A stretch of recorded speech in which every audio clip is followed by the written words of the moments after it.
इंदौर में कोरोना के बढ़ते संक्रमण को लेकर जिला क्राइसिस कमेटी की बैठक संपन्न हुई। बैठक में कोरोना की तीसरी लहर से निपटने की तैयारियों के संबंध में चर्चा की गई।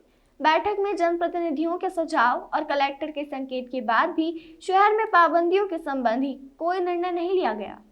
बैठक के बाद भाजपा के राष्ट्रीय महासचिव कैलाश विजयवर्गीय ने बताया कि कोरोना से निपटने के लिए होम आइसोलेशन सिस्टम डेवलप किया जाएगा। इसी के तहत कोरोना पेशेंट को मेडिकल किट उपलब्ध कराई जाएगी। साथ ही कंट्रोल रूम से उनकी मॉनिटरिंग भी की जाएगी। वहीं मरीजों को वीडियो कॉन्फ्रेंसिंग के जरिए डॉक्टर उन्हें सलाह देंगे। इसके साथ ही कोविड से निपटने के तरीकों पर मांगे गए सुझावों पर चर्चा की गई। देखिए, निर्णय नहीं, हमने एक तो प्रशासन की पूरी तैयारियां क्या क्या है ओमिक्रॉन को लेकर, तो उसकी जानकारी ली है। और हमने आग्रह ये किया कि होम आइसोलेशन को लेकर एक सिस्टमेटिक सिस्टम यहाँ पर डेवलप करें, क्योंकि ये जो वेरिएंट है बहुत जल्दी फैल रहा है, पर ज़्यादा हार्मफुल नहीं, जान लेने वाला नहीं है। इसमें मृत्यु दर बहुत कम है। ऐसा नहीं हो कि लोग हॉस्पिटल भागने लगे और हॉस्पिटल में बेड कम पड़ने लगे, ऐसी स्थितियाँ। इसलिए होम आइसोलेशन, मेडिकल किट ये तैयार करके उनके घर तक पहुंचाना और उनकी मॉनिटरिंग कंट्रोल रूम के माध्यम से करना, वीडियोग्राफी से उनको सलाह देना, ये सब बातों पर विचार किया गया। कुल मिलाकर इस जो कोविड का तीसरा प्रहर है, इससे कैसे निपटा जाए और प्रशासन की क्या क्या तैयारी और वो हमसे क्या अपेक्षा करते हैं, उन सारी बातों पे चर्चा हुई है।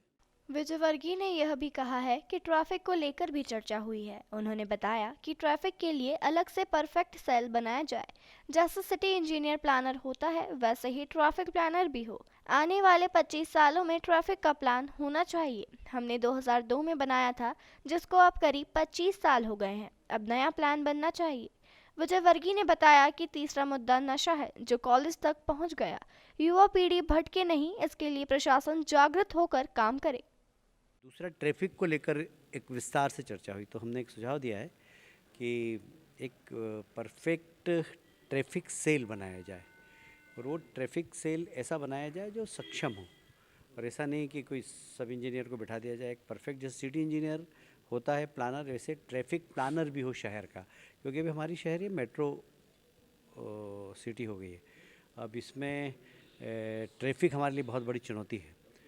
तो दो प्रकार के काम, एक तो हमने ये भी सुझाव दिया कि आने वाले 25 वर्षों में ट्रैफिक कैसा हो, ट्रैफिक का प्लान बनना चाहिए। हमने 2002 में बनवाया था, तो वो अब लगभग 25 वर्ष होने आ गए हैं। तो अब एक नया 25 वर्ष का प्लान बनाना चाहिए। जितने भी ब्रिज बने हैं, ये जो हमने 2002 में ट्रैफिक प्लान बनवाया था, उसके सुझाव के अनुसार ही बने हैं। पर आने वाले 25 वर्षों में और ट्रैफिक कितना होगा और कितना हमको इंफ्रास्ट्रक्चर खड़ा करना होगा, इसका प्लान हमें बनाना चाहिए। देश की जो बढ़िया संस्था हो जो ट्रैफिक में काम कर रही हो, उससे बात करके एक बहुत वृहद ट्रैफिक प्लान इंदौर का बनना चाहिए, और उसके अनुसार शहर का इंफ्रास्ट्रक्चर बने। इस विषय में आज चर्चा हुई है।